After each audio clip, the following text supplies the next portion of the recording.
A city trembling on the edge of transformation, a restless, feverish melting pot of ambition, fear, and faith. Rutted streets clogged with the cries of hawkers, the sting of salt air, the stench of fish and waste, the clang of hammer on hull and bell on harbor. Yet beneath the din lay the deeper rumble of a colony pulling at the seams of an empire. King and crown across the ocean, and the governor and assembly here in New York stood locked in a dangerous waltz, their quarrel over power, taxes, and conscience, about to draw the city into storms of riot and war. Merchants whispered of profit and peril cargo from the Caribbean, the Hudson Valley, the slave routes, even as fever crept through crowded alleys and hunger gnawed at the poor along the waterfront. Churches thundered with sermons of divine judgment, and every tavern corner brimmed with talk of plots, prophecy, and rebellion.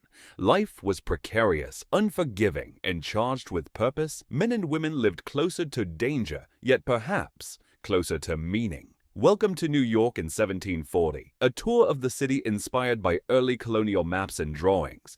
In 1740, the East River waterfront was no mere shoreline. It was an early modern hybrid of shipyard, marketplace, and fragile housing, an improvised marvel of wood, rope, and ambition. Wharves bit into the river like crooked fingers. Warehouses and counting houses leaned over the water with roofs and gables almost touching above the lanes. By day, the crush of barrels, bales, cots, and bodies never ceased. Sailors shouted in Dutch, English, African, and island tongues. Rigging creaked, anchors groaned, and at the edge of the square, the auction block for enslaved men, women, and children marked both the wealth of the colony and the brutal cost of its rise. It was New York in miniature, congested, volatile, and vividly alive. Just beyond the piers, around the taverns of Lower Broadway and the slips, New York shed its restraint and bared its appetite for spectacle. The air was thick and heavy with the smells of ale, sweat, tobacco, and stagnant harbor water where the tide carried refuse, and the cries of the desperate street urchins dotted between barrels and stalls. Taverns spilled drinkers into twisting alleys, harlots called from doorways, their voices ringing over the rattle of carts and the clatter of boots on wet planks. It was a district of earth and sin, of vice and vitality, where New York came to forget its conscience, to trade its fears for a moment of thrill, of danger, of taste. In every crowded yard and smoky room you could hear the city's own wild, unbridled heart. In the 1740s, Trinity Church still wore its early colonial guise, tall, dark, and weathered, long before fires and rebuildings reshaped Manhattan's skyline. Around its churchyard stretched a tangle of streets lined with shops, printers, and booksellers, where pamphlets, sermons, and seditious tracts passed hand to hand, feeding the city's restless mind. Inside, merchants, sailors, widows, soldiers, and enslaved people mingled beneath the dim rafters and wooden beams. Trinity was the colony's moral and spiritual heart, a monument of faith and endurance, its timbers stained by storms and smoke, yet stubbornly reaching toward heaven.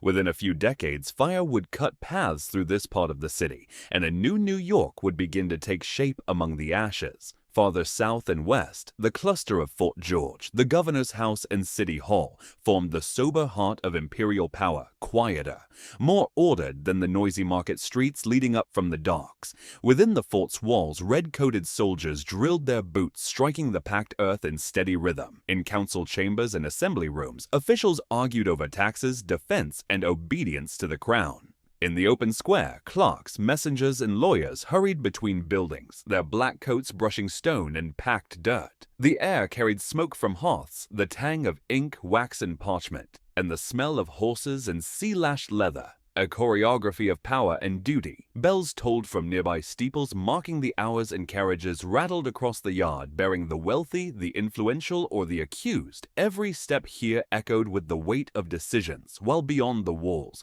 murmurs of unrest hinted at the political and military storm gathering over the colonies. At the southern tip of Manhattan, Fort George loomed over the harbor, a squat fortress of stone, timber, and iron. To the common New Yorker, it was both dread and symbol. The clenched fist of royal authority, where whispers of conspiracy and treason could end in shackles, trial, or the noose. Nearby, on the common to the north, public executions and punishments etched fear into the minds of the crowd. Yet from the same harbor, batteries, cannons pointed out toward the Atlantic, guarding the ships that fed the city's trade and hunger. The fort stood like a warning carved into the edge of the island, a shadow of absolute power cast long across a town beginning to question whether that power should rule forever. Across the East River from Manhattan's noise, the shores and fields near Brooklyn Ferry lay quieter. Here, the water widened and slowed, and the clamor of the city softened into murmurs. Low meadows sloped down to the river, often silvered with floodwater after storms, their grasses whispering beneath willows and scrub, though air was softer scented with river mud, wildflowers, and wood smoke from scattered farmsteads. Small cottages and barns dotted the landscape home to ferrymen, farmers, and laborers who watched New York's distant mass prick the horizon like a forest of spears. It was a place of quiet reprieve, where the loudest sounds were the creak of oars in their locks, the cry of gulls, and the faint toll of Trinity's bell drifting across the water on the wind.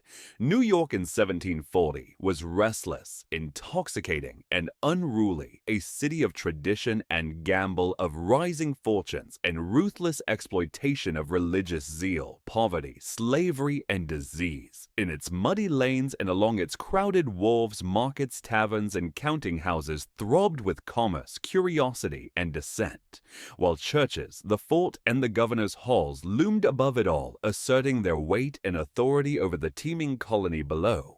Every street, dock, and square vibrated with the tension of a world edging toward revolution. And though nearly 3 centuries divide that New York from ours, its rhythm feels hauntingly familiar. A metropolis of greed and grace, of innovation and unrest, of bleakness and exhilaration, forever reinventing itself, and yet still the same New York. I hope you enjoyed your tour of 1740 New York. Thank you for watching, and please subscribe for future videos.